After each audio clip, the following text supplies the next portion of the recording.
I've been hearing from dairy producers in all parts of the country that they finally got that long-awaited green light from their milk plant or co-op to ship more milk. But with the high cost of replacements and tight heifer inventory, what's the best strategy to maximize profitability as we head into 2025? Well, I asked Pauly Paul from Complete Management Consulting if we could chat about this topic. So today we are going to talk about managing your heifer inventory, cutting down on your cull rate, and making more milk and more money without purchasing pricey replacements here on the Uplevel Dairy Podcast. Take a few notes from Pauly Paul at Complete Management Consulting. Pauly, one of the things that you're known for and that you share a lot on the Uplevel Dairy Podcast is how you help dairies reduce their expenses. And you also get a lot of questions about other things related to management and operational efficiency. And you've been getting a lot of inquiries about heifer inventory management. Right now, that's a pretty hot topic. And just the last couple of years here, realizing that there's such a shortage of young stock coming into the system here. I think in the past few years, we've been seeing a lot of Holstein heifers getting put into feedlots because the beef price was so high that we lost a lot of heifers that way. So we just don't have enough females in the system right now to reproduce enough young stock to keep supplying the dairy industry. I was talking to one of the experts from one of the AI companies yesterday, and he covers a large portion of the U.S. And they were doing a bunch of research on the amount of animals that we have available right now to come into the system. And based on the numbers he was throwing at me, he said we need to have a 24% cull rate over the next 1 to 2 years in order to keep up with the supply that's coming in. And for the dairies that I work with, that number is really not attainable. It's pretty tough to get a 24% cull rate. So on an average with most of the dairies that you're working with, where are they at on the cull rate? So most of the dairies I work with are in the 30s, so in mid 30s, 35%. It's really going to be tough to keep that supply going. What does it take to really dig into to be able to reduce that cull rate, but also to make sure that you have enough heifers in your pipeline and you're able to grow them and raise them in a cost-effective way? What do you see? So I think immediately you're going to have to look at, are you culling the right cows? And for the last couple of years, we've been saying, all right, if a cow looks at you the wrong direction, you just sell her because there were enough replacements. I think now we got to take a step back and look at that and say, can we save this cow? Can we not cull her because we're going to run short on animals? I think that we need to look at that a little bit closer and understand, why is our cull rate so high? Can we bring it down? And it's going to take 2 years to get this righted again. Yeah, so you work with a lot of dairies all over the country, and one of the things you do is you go into the barns, work alongside employees and managers, and you're looking at workflow, you're looking at cow flow, you're looking at cows. And so now we need to look at tightening up the cows that get culled. What are you looking at when you're deciding which cows are going to stay and which cows are going to go? And how's that changed over the last year? What we're going to have to start doing now is looking at each animal and try to prevent as much of, whether it be injuries or sicknesses or whatever that might be, try to prevent as much as that. And a lot of times it's management, the way you're handling cattle, the way you're doing things. But ultimately, I think it's going to fall back on the herds people. Obviously, you don't want to keep the cows too long that you get nothing for them. But I think it really, in the next couple of years, it's going to be under a microscope, making sure your cow numbers don't dwindle to a point to where you don't have enough animals. Pauly, you talk with a lot of producers about how to really tighten up this system, whether it's looking at reducing costs for raising animals, but also making sure that you are having enough coming into the pipeline, and further looking at the options of, does it make sense to raise them yourself, to ship them out, to raise somewhere else? There's a lot of pieces and parts that fall into the right amount of heifers and the best way to raise them for your individual operation. So where do you see as some of the common pitfalls that come up for producers as they are walking through this area of heifer raising and heifer inventory management? one of the downfalls, and I think we're our own worst enemies, is we tend to overcorrect when we have an issue like this. So 4 or 5 years from now, we might be looking at this saying, "Wow, we have an overabundance of heifers now because we overcorrected." But I think we still got to stick to, the meat and potatoes of everything, and that's basically just looking at what's going on day to day on your operation, understanding the cost of each replacement that you're raising, understand how much it's costing you to raise them. Don't overproduce heifers right now just because you think in 2 years you're going to be able to sell them for $3,000 or whatever that might be. But I think it's one of those deals that we got to look at it and keep managing your dairy like we are currently. But if you're a dairy that's purchasing a lot of animals, yeah, maybe you need to raise a few more. But then you also need to take a step back and understand that you can't overtax your heifer raising operation just to try to get some more animals. Because many times you do that, you end up losing more because you're overtaxing that facility or whatever it might be. And then in the end, you end up losing money.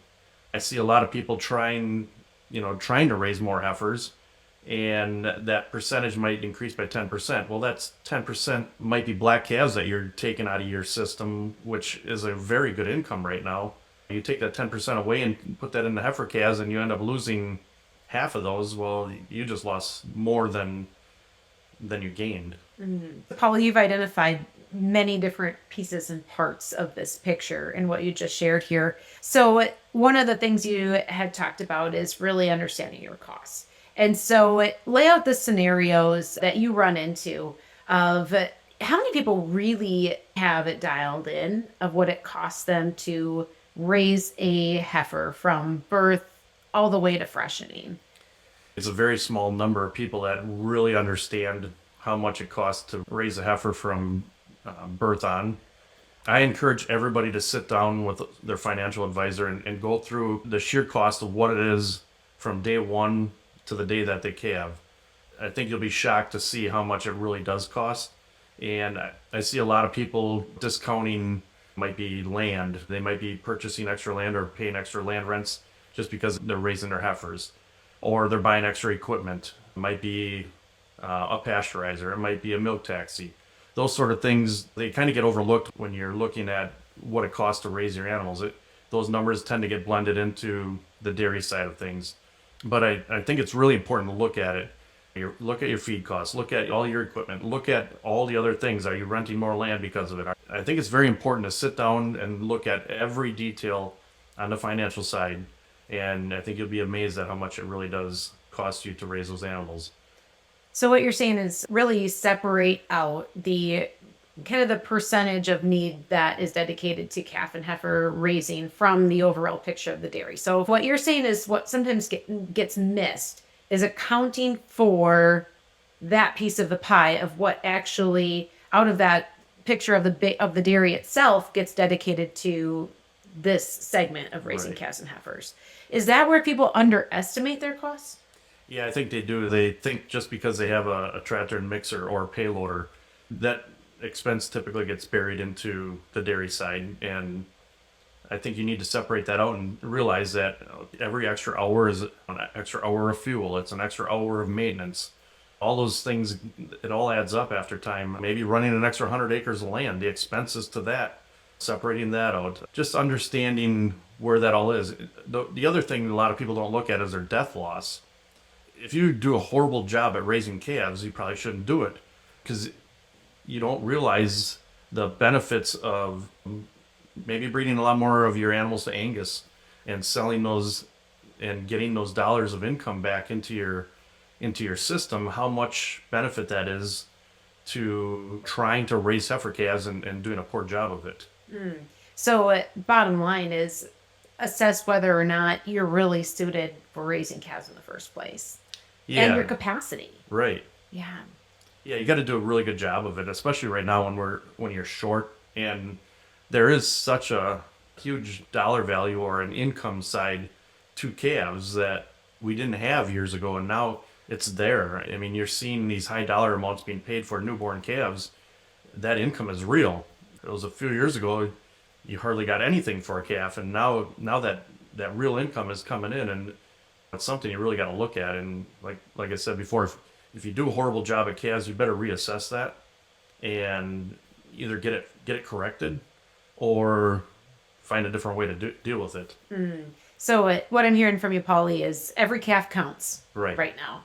And so when you talk about the death loss and assessing your ability to really raise calves well, are there any benchmarks that you look at that you're like, okay, if you're over this threshold for death loss, this is where you need to really consider if you're equipped to raise the type of heifers and the volume efficiently and effectively? How do you evaluate whether or not you're good at this? Sometimes we can kid ourselves, right?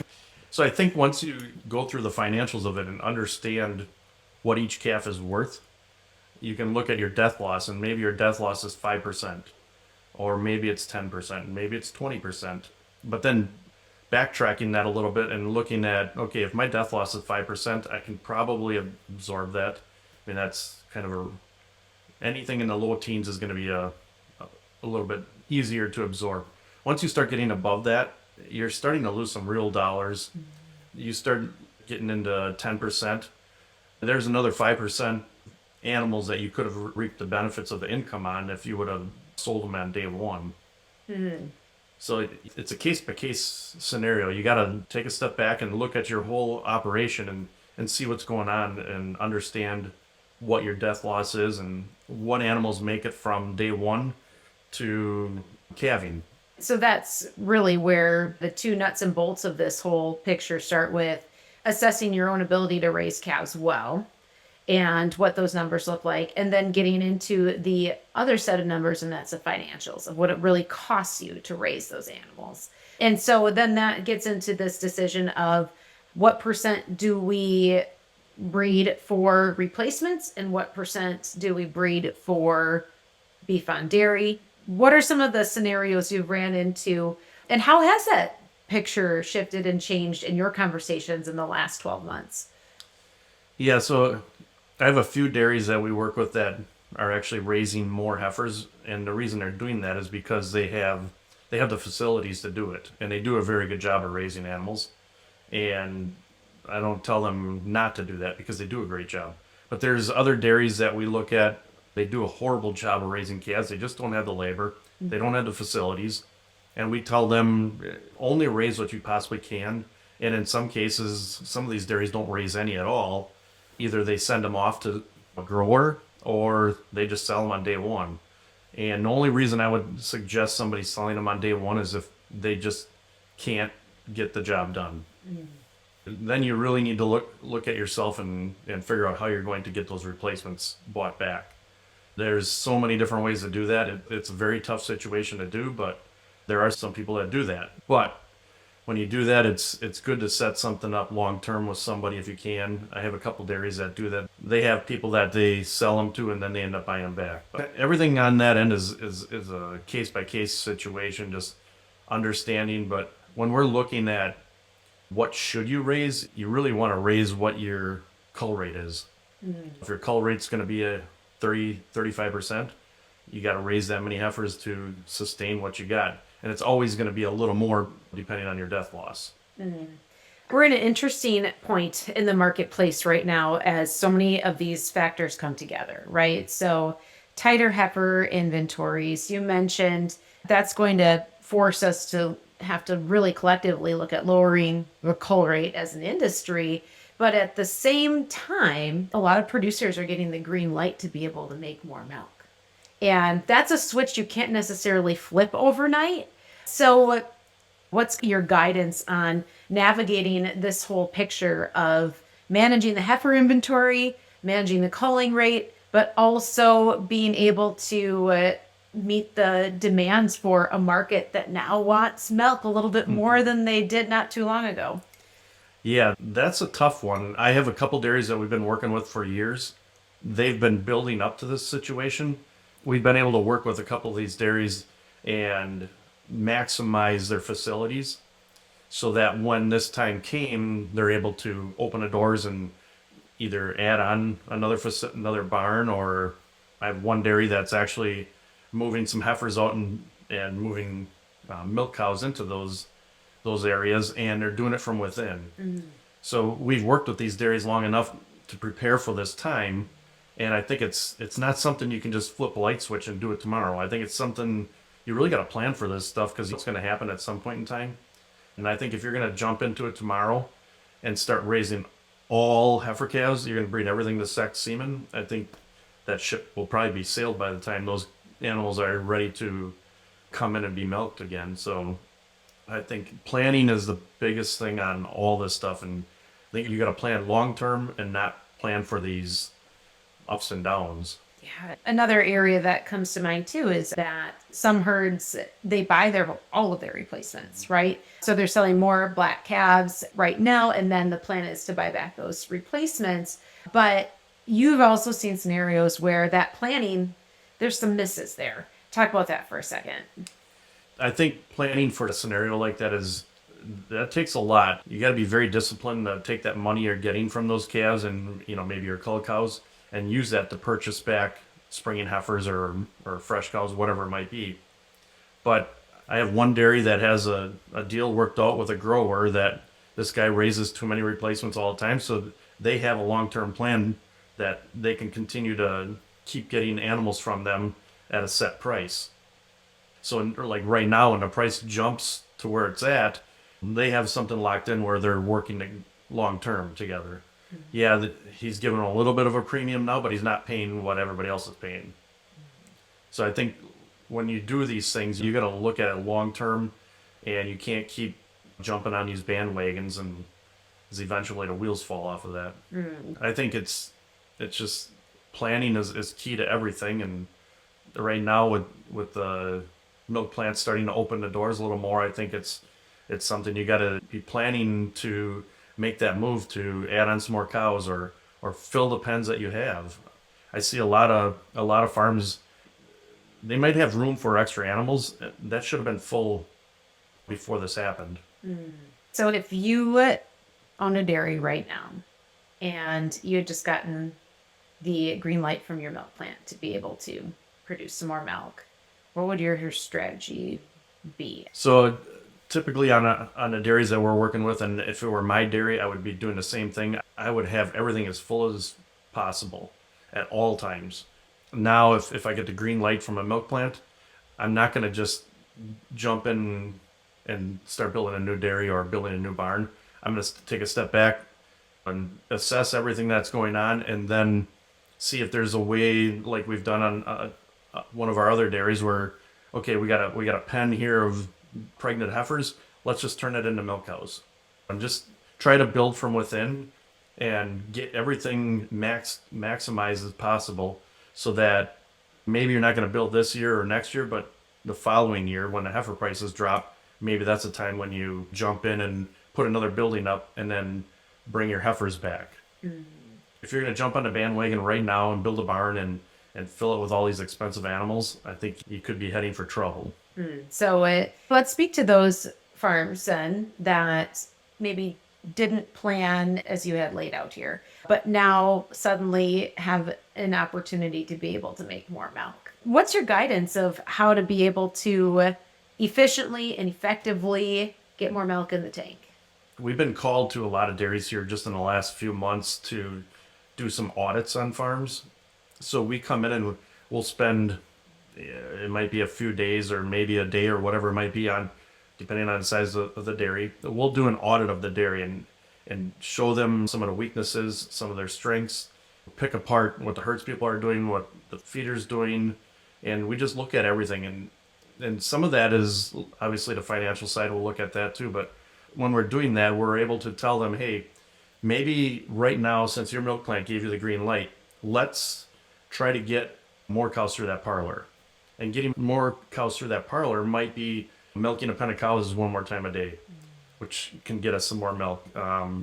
Just trying to be as efficient as possible. Maybe we take the dry cows and we move them to a different spot, maybe to a different site, just temporarily, while you have this green light, and fill that pen full of milk cows. Maybe that's depopulating some of the other pens and moving them in there. Every place is going to have opportunities. It's just being able to find that opportunity. How do you get more milk out of what you have without having to spend millions of dollars getting it. So that's really your guidance is it's not necessarily about buying another cow. Right. It's about looking at the cow that's right in front of you and saying, how can I help get a couple more pounds of milk out of you? Correct. And we've been doing that for a few years now, since the milk plants kind of put the stranglehold on some of the dairies just because they don't have capacity. So they've told these dairies that they can't add on, while we've been able to work with these dairies to maneuver some things and basically maximize their facilities with what they have. They might be bringing more animals into the line, but they're not building any facility. So we're getting more pounds per stall out of that whatever's existing there already than what they were getting 2 years ago. And then once you're totally maximized there and you've looked at every other scenario, then maybe that's the point where you look at adding another facility or purchasing a neighbor that's, going out of business or whatever that might be. I just don't think it's the right time to jump on the bandwagon today to add another facility just because the milk plant is saying, hey, we can take more milk. I'd be really afraid to do that just based on all the costs of everything. Yeah. Pauly, we have covered everything from heifer inventory to the reality of our market situation today, but also cost to opportunity. Anything else that's been coming up in the conversations that you've been having with producers? I mean, milk prices come up a little bit, so financially a lot of dairies are feeling the stress being pulled away from them. The biggest thing that keeps coming up is the shortage of animals, whether it be beef, dairy. That's a huge topic right now. And I think a lot of things cause that. And for us, I think we typically always tend to overcorrect. So I think that'll happen at some point in time. And now we do have that opportunity, like I said, about adding more milk on. The milk plants are asking for more. So yeah, it seems like the hot topics right now that keep coming up. And anytime something like that happens, we're going to correct it. And jumping on the bandwagon right now to try to fill those needs could cost you in the end. So what I'm hearing from you, Pauly, is when you're helping your clients, or if you had your own dairy that you were managing right now, you are already preparing for the next turn of the market. Right. Like, you're not in the moment that you're in right now. You're looking at, like, what's going to be the outcome of this current situation when we have more heifers, when things have overcorrected themselves. You are now, today, planning for the overcorrection. Is that right? Yeah, you always got to be thinking ahead and trying to plan for that. Our industry has trends, and if you can follow those trends and don't think that when milk price hits $24, it's always going to be that way, because it's not. Our trends show us that it doesn't. So I think you got to find that balance, and you have to live within your means. And when milk price does hit the $24, you put that away and pay off some debt. But I think too many times people have that knee-jerk reaction right now and just say, oh, we're short, so I'm going to breed everything to sex semen. Well, by the time, like I said, by the time those animals come back around and calve in, we're probably going to have everything overcorrected. So moral of the story in that regard is, even if we're short now, don't make a short-sighted decision. Right. Well, Pauly, thank you for sitting down with me today and being able to just really shine a light on so many of the realistic situations that are on the minds of dairy producers all over the country right now, whether it's managing heifer inventory, also looking at the opportunities that have come with opening up of the ability to produce more milk, but doing so in such a way that you are setting yourself up for long-term profitability and in anticipation of the next moves of the market. So anything else you'd like to add today? No, I think we just got to be careful what's going on right now and don't overreact to it. You just heard from Pauly Paul with Complete Management Consulting. If you'd like to reach out and chat more with Pauly, you can find his contact information in our show notes, and you can also visit completemanagementconsulting.com. I'm Peggy Coffeen, and thanks for listening to the Uplevel Dairy Podcast.